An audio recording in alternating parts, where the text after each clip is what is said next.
ओम शांति। नमस्कार साथियों।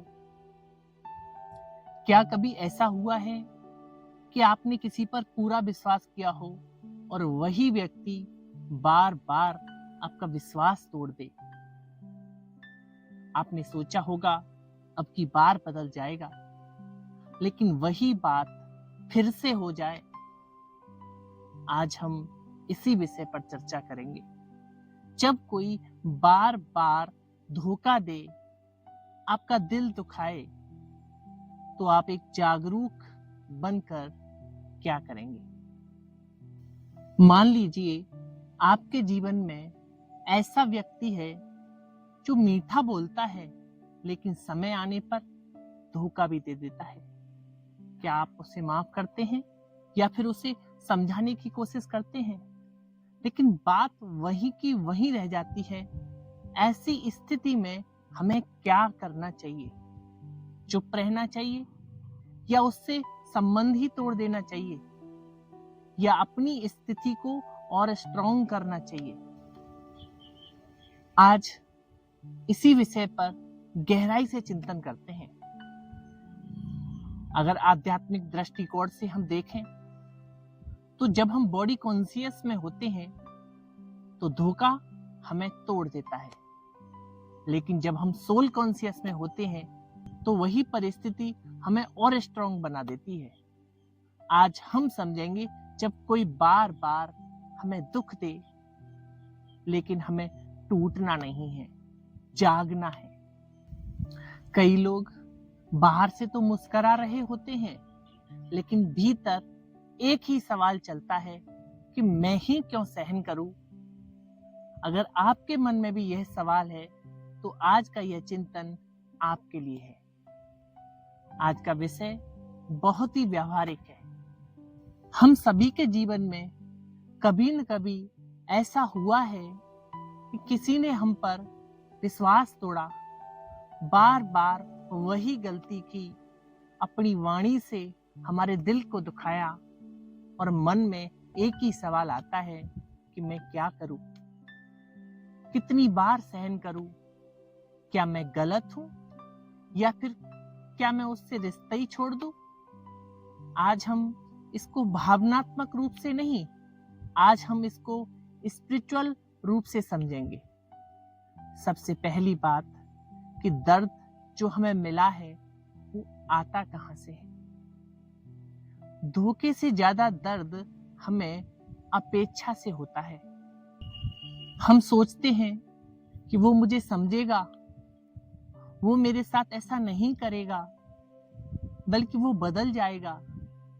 लेकिन जब हमारी सोच और सामने वाले का व्यवहार नहीं मिलता तो मन को चोट लगती है। लेकिन बाबा कहते हैं, पहले अपने आप को पहचानना है कि मैं यह देह नहीं हूं, मैं एक आत्मा हूं, और सामने वाला भी आत्मा है। दोनों के संस्कार अलग अलग हैं।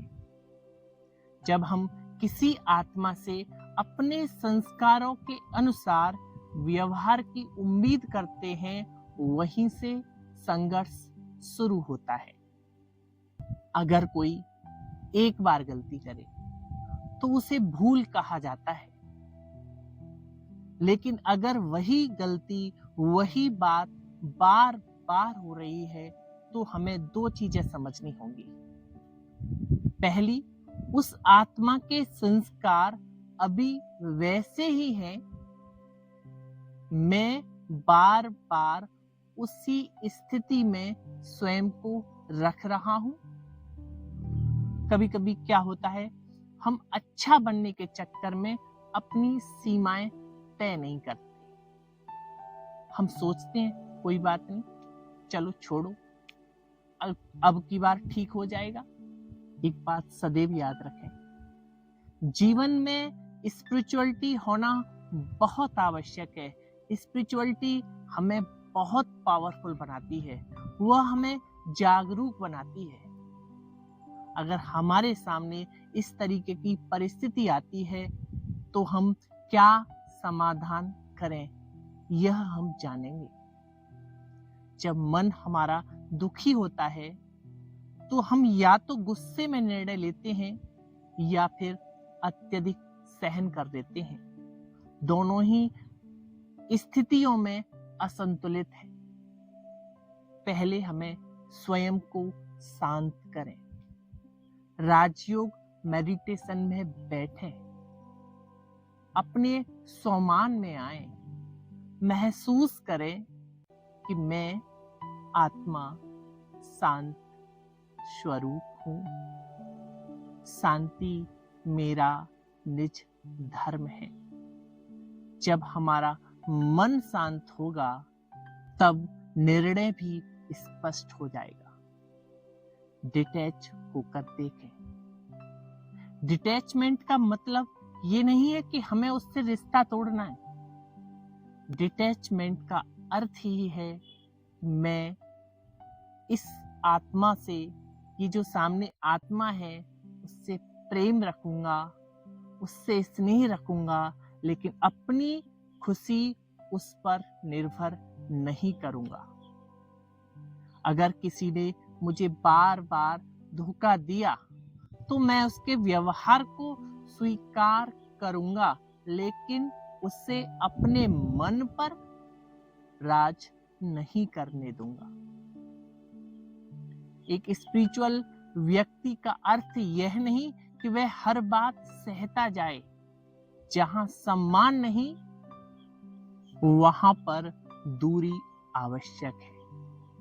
आप उससे शांत स्वर में कह सकते हैं कि मुझे आपका ये जो व्यवहार है वो अच्छा नहीं लगा। अगर ऐसा होगा तो मैं इस परिस्थिति से दूर रहूंगा। यह क्रोध नहीं है, सेल्फ रेस्पेक्ट है, आत्म सम्मान है। कर्म के सिद्धांत को समझें। हर आत्मा अपने अपने कर्मों का फल भोगती है। अगर कोई बार बार गलत व्यवहार कर रहा है तो उसका परिणाम उसे अवश्य मिलेगा। मुझे न्याय करने की आवश्यकता नहीं।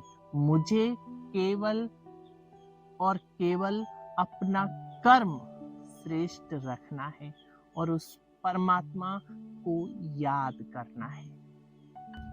उसकी याद में किया हुआ हर कर्म ऑटोमेटिक श्रेष्ठ बन जाता है। अगर मैं उसकी प्रतिक्रिया में कटुवाणी बोलूंगा तो हिसाब किताब और बढ़ेगा। अगर मैं रिएक्शन पीस के रूप में देता हूं, शांति के रूप में देता हूं, तो हिसाब समाप्त होगा। कई बार हम सोचते हैं शायद मेरी गलती है, मैं ही ठीक नहीं हूं। आत्मचिंतन अच्छी बात है, लेकिन स्वयं को दोष देना आत्मबल को कम करना है। चेक करें, अगर गलती है तो उसे सुधारें, लेकिन बिना कारण अपराध बोध ना पालें। प्रेम रखें पर निर्भरता नहीं। सच्चा प्रेम स्वतंत्र होता है। जहां पकड़ है वहां पीड़ा है। आप सामने वाली आत्मा के लिए शुभ भावना रखें। अपनी आंतरिक शक्ति को प्रायोरिटी दें। अगर शुभ भावना रखते हैं तो शुभ भावना मिलती है। बाबा कहते हैं दुआएं देना और दुआएं लेना। मान लीजिए कोई व्यक्ति आपकी बार बार निंदा करता है। अगर हम हर बार उसका प्रतिक्रिया देंगे तो मन हमारा भारी हो जाएगा। लेकिन अगर आप सोचें यह जो आत्मा मेरी निंदा कर रही है वो अपने संस्कारों के वशीभूत होकर ऐसा कर रही है। अगर मैं अपने सम्मान में बोलूंगा तो धीरे धीरे उसका इफेक्ट कम हो जाएगा। कई बार दूरी ही सॉल्यूशन होती है और कई बार साइलेंस ही हर बात का आंसर होता है। जब कोई बार बार धोखा दे तो 3 बातें सदैव याद रखें। पहली, मैं एक आत्मा हूं। मेरी शांति मेरे हाथ में है। शांति मेरी पर्सनल प्रॉपर्टी है। हर आत्मा अपने संस्कारों से चल रही है। मुझे अपना कर्म श्रेष्ठ रखना है। हम दूसरों को बदलने नहीं आए, हम स्वयं को बदलने आए हैं। अगर कोई हमें छोड़ भी दे तो भी हम शांत रहें। अगर कोई हमें समझ न पाए तो भी हम अपने स्वमान में रहें, क्योंकि सच्ची शक्ति बदला लेने में नहीं, स्वयं को स्थिर रखने में है। आज का यह जो विषय जिस पर हमने चिंतन किया, अगर आपको थोड़ा भी उपयोगी लगा हो तो इसे अपने परिवार और मित्रों के साथ साझा अवश्य करें और कमेंट में जरूर लिखें, मैं अपनी शांति का मालिक हूँ। शांति मेरा राइट है, अधिकार है। ऐसी ही वीडियो आपको मिलती रहेंगी। उसके लिए आप चैनल को फॉलो, लाइक व शेयर अवश्य करें। अगर YouTube पर देख रहे हैं तो इसको सब्सक्राइब जरूर करें। ओम शांति।